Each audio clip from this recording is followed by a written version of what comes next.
வணக்கம். நான் பார்த்தேன் சமைத்தேன் அன்னபூர்ணி. இன்றைக்கி பிரேக்ஃபாஸ்ட் அண்ட் லஞ்ச் என்ன பண்ணினேன்னு தான் காமிச்சிருக்கேன்.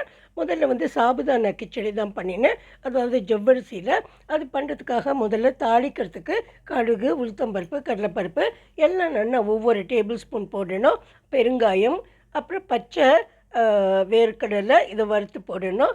அப்புறம் இது வத்த மிளகாய், 2 பச்சை மிளகாயும் கொஞ்சம் கருவேப்பிலையும் கூட நான் போட்டுட்டேன். இந்த சாபுதானா இருக்கு இல்லையா, ஜவ்வரிசி, அது முன்னாடி நாள் ராத்திரியே நல்லா அலம்பிட்டு நல்ல தண்ணியை விட்டுட்டு அது ஊற வச்சுட்டேன். அது 5-6 மணி நேரத்தில் நல்லா ஊறினப்பறம் நான் எடுத்து ஃப்ரிட்ஜில் வச்சுட்டேன். அடுத்த நாள் காத்தால தான் எனக்கு பண்ணணும். பண்ணுறதுக்கு 10 மினிட்ஸ் முன்னாடி எடுத்து வெளியில் வச்சுட்டேன். இங்கே 2 வெங்காயத்தை நல்லா பொடியாக கட் பண்ணி வச்சுட்டுருக்கேன். இங்கே 2 விதமான capsicum, red capsicum, green capsicum, குடமிளகா, அதுக்கப்புறம் இந்த தக்காளி இதெல்லாம் நல்லா நறுக்கி வச்சுட்டுருக்கேன். 2 டேபிள் ஸ்பூன் எண்ணெயை விட்டுட்டு அதில் தாளிக்கிறதுக்கு கடுகு, உளுத்தம்பருப்பு, கடலைப்பருப்பு போட்டுட்டு பெருங்காயத்தையும் போட்டுட்டு எல்லாம் நல்லா வதங்கினப்புறமா பச்சை மிளகாயும் அந்த வத்த மிளகாயும் நான் போட்டு கொடுத்துட்டேன். இதுவும் கொஞ்ச நாளி நல்லா வதங்கட்டும். இது வதங்கினப்புறம் நம்ம வெஜிடபிள்ஸ் ஒவ்வொன்றா போட்டுடலாம். முதல்ல நான் இது அதுக்கு முன்னாடி இந்த வேர்க்கடலையும் போட்டுட்டேன். அதையும் போட்டு நல்லா நம்ம வறுத்துக்கணும். இதில் பச்சை வேர்க்கடலை போட்டு வறுத்து போட்டால் ரொம்ப டேஸ்ட்டாக இருக்கும். அப்புறம் வெங்காயத்தை போட்டு வெங்காயமும் கொஞ்சம் வதங்கினப்புறமா நம்ம மற்ற வெஜிடபிள்ஸ்லாம் போட்டு அப்புறமா அதுக்கு உப்பும் போட்டு கொடுத்துடலாம். இதுக்கு உருளைக்கிழங்கு போட்டால் கூட ரொம்பவே நல்லாயிருக்கும்.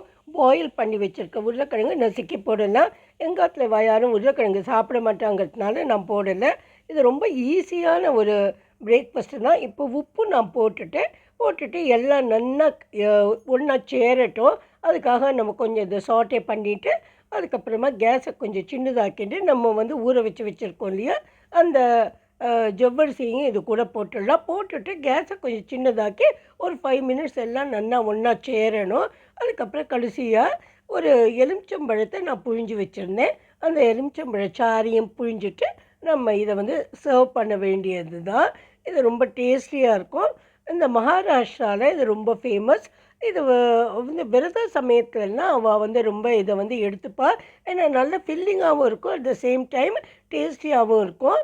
இப்போ நான் மேலேட கொஞ்சம் இந்த வெங்காயத்தாள் இருக்கு இல்லையா, ஸ்ப்ரிங் ஆனியன், அதுவும் போட்டுட்டு கொஞ்சம் கேஷ்யூ நட்ஸும் போட்டிருக்கேன். அடுத்ததாக நம்ம பண்ண போகிறது ஒரு மசாலா ரைஸ் தான். மசாலா ரைஸ் பண்ணுறதுக்காக Sona Masoori rice 1 cup 2 cup எடுத்துட்டேன்னா 1 கப்புக்கு 2 கப்பு தண்ணி விடணும். இது 2 கப்பு அனுத்தான் 4 கப்பு தண்ணி விட்டுட்டு அது நல்லா அலசி எடுத்துட்டு அதுக்கப்புறம் 2 விசில் வைக்கணும் நம்ம குக்கரில். இதில் நான் எல்லா மசாலா சாமான், கடா மசாலா இருக்கும் இல்லையா, அவ்வளவும் ஏலக்காய் அது எல்லாத்தையுமே போட்டுட்டு 2 உப்பையும் போட்டு சாதத்தை வேக வச்சுட்டுருக்கேன். இது நல்லா சூடு ஆறினா தான் இறக்கிறதுக்கு நல்லாயிருக்கும். போடுறதுக்கு வெங்காயமும் அப்புறம் கேப்சிகம், தக்காளி எல்லாம் கட் பண்ணி வச்சுட்டுருக்கேன். உங்களுக்கு என்னெல்லாம் வெஜிடபிள்ஸ் வேணுமோ உங்கள் வீட்டில் என்னெல்லாம் இருக்கோ எல்லாமே போட்டுக்கலாம். எங்கிட்ட இருந்ததெல்லாம் நான் போட்டிருக்கேன். ஜீரகத்தை எடுத்து வச்சுட்டுருக்கேன். முதல்ல நம்ம கடாய் வச்சுட்டு அதில் 3 டேபிள் ஸ்பூன் நான் தேங்காய் எண்ணெய் விட்டுட்டு ஜீரகத்தை நல்லா பொரிச்சு எடுத்துட்டதுக்கப்புறமா நம்ம வேறு எதுவும் கடுகெல்லாம் அதுக்கு போடலை. அதெல்லாம் போட வேண்டிய அவசியம் இல்லை. அப்புறமா நம்ம ஒவ்வொரு வெஜிடபிளாக போட்டுட்டு அதையும் நல்லா வதக்கி எடுக்கணும். இங்கே நான் ஒரு பூண்டு கூட நறுக்கி கொஞ்சம் போட்டுனேன். அது வயிற்றுக்கு எதுவும் பண்ணாமல் கொஞ்சம் நல்லா இருக்கும், வயிற்றுக்கு சுகமாக இருக்கும். அதனால் இப்போ எல்லா வெஜிடபிள்ஸும் போட்டாச்சு. எல்லா வெஜிடபிள்ஸும் எண்ணெயில் நல்லா வதங்கிட்டு பொடிகள்லாம் போட்டுடலாம். ஜீரக பொடி போட்டுட்டு தனியா பொடி போட்டிருக்கேன், மஞ்சள் பொடி, அதுக்கப்புறமா மிளகா பொடி இதெல்லாம் போட்டுட்டு நல்லா இதை எல்லாம் அந்த பொடியோட பச்சை வாசனைலாம் அந்த எண்ணெயில் வதங்கினா போயிடும். அது நல்லா வதங்கணும். வதங்கின அப்புறம்தான் நம்ம அந்த அரிசியை வேக வச்சுருக்கோம் இல்லையா, அதை போடணும். இதெல்லாம் நல்லா வதங்கினப்புறம் நான் எங்கிட்ட சப்ஜி மசாலா இருந்தது, அதுவும் ஒரு டேபிள் ஸ்பூன் போட்டுட்டு கரம் மசாலாவும் போட்டுட்டு அதுக்கப்புறமா இந்த சாதத்தையும் அது கூட போட்டு நல்லா உடையாமல் இலக்கி கொடுக்கணும். ரொம்ப படால்னு பண்ணினாக்கா எல்லாம் உடஞ்சி போயிடும். உடையாமல் நல்லா கொஞ்சம் நாசுக்காக இலக்கிட்டு அப்புறம் கடைசியாக இதில் இங்கே ட்ரை ஃப்ரூட்ஸ் எல்லாம் நான் வறுத்து வச்சுட்டுருக்கேன். பண்டிகைலாம் வரத்துக்கு முன்னாடி நான் இது மாதிரி இது எல்லாத்தையும் டைம் கிடைக்கும்போது மத்தியானமாக நல்லா நெய்யில் வதக்கி ஒரு சூடாறின அப்புறம் டப்பாவில் போட்டு வச்சுப்பேன். ஏன்னா ஒவ்வொரு தடவையும் நம்மளுக்கு இதை வறுக்கிறதுக்கு வந்து டைம் இருக்காதுன்னு அதையும் கொஞ்சம் போட்டுட்டேன். கேஷ்யூ நட்ஸும் அந்த திராட்சை பழமும் அப்புறமா 2 டேபிள் ஸ்பூன் வந்து தேங்காய் பால். இதை நான் வந்து தேங்காய் பால் எடுத்து வச்சுருந்தேன் ஃப்ரிட்ஜில்.